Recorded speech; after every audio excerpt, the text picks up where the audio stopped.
In this video, I'll share 5 or so things that you may or may not know about slipped stitches. If you're a subscriber, welcome back. If you're new to my channel, welcome. I'm happy to have you here. If you enjoyed this video, please give it a like and consider subscribing. So slipped stitches are stitches that are slipped and not worked. Stitches that are slipped can be slipped knitwise or purlwise. Slipped stitches can also be worked either with the yarn held in front or the yarn held in back. You should always slip your stitches purlwise unless the pattern or directions tell you otherwise. This maintains the stitch mount of the stitch with the right leg in front if you are knitting Western, and does not twist the stitches or produce twisted stitches later. When you are working decreases, you slip your stitches knitwise usually, because we are mimicking working the stitch without working the stitch. So for example, a slip slip knit, you slip one stitch knitwise, slip a second stitch knitwise, and then you knit those two together through the back loops.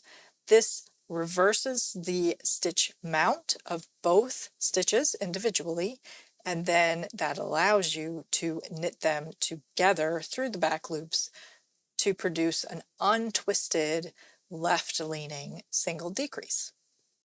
If a stitch pattern is made up of a combination of slipped stitches, then this is a slipped stitch pattern.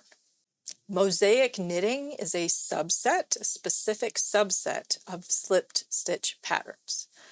Not all slip stitch patterns are mosaic knitting, but all mosaic knitting is a slipped stitch pattern. Mosaic knitting has specific rules around what is done and what colors are used and how many rows and so on and so forth. So mosaic knitting is a specific type of slip stitch pattern. But in general, slip stitch patterns have no rules around them. So there can be other types of slip stitch patterns that are not mosaic knitting. This is an example of a slipped stitch pattern. In the green rows, the pink stitches are slipped, and in the pink rows, the green stitches are slipped. There's also some increasing and decreasing happening to get the little flower look. So this is an example of a slipped stitch pattern. The stitches in this pattern have all been slipped with the yarn held to the wrong side of the work. There are no visible bars of the working yarn on the right side of the work. But stitches can be slipped with yarn held to the front when working right side rows.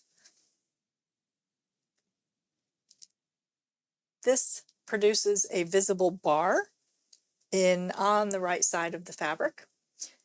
And linen stitch is an example that uses that to advantage, that makes a fabric that looks like it is woven. So this is the right side of the fabric, and there are bars here where the yarn was held in front while stitches were slipped. Another thing to note about slipped stitches is that they will appear to be twice the height as the surrounding stitches, and this is because when they are slipped, they are not worked, so they have to span 2 rows of 2 worked rows. So for example, this green stitch here is taller than the surrounding stitches, and you can see 2 rows of pink for this one slipped stitch of green. So the green stitch is taller, is twice as tall. To slip a stitch purlwise, you simply have your needle tips tip to tip, and the stitch gets slid from the left needle to the right needle without changing its orientation, like so. To slip a stitch knitwise, We insert the right hand needle. The needle tips cross. We insert the needle tip as if to knit and slip. This stitch has now changed orientation. The left leg is in front instead of the right leg in front. Knitwise, slipping, purlwise, slipping.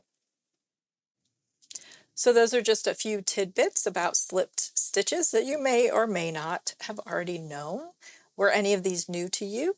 Is there something about slip stitches that perhaps I didn't cover? Let me know in the comments below. I hope this was helpful. Don't forget to like and subscribe, and thank you so much for watching.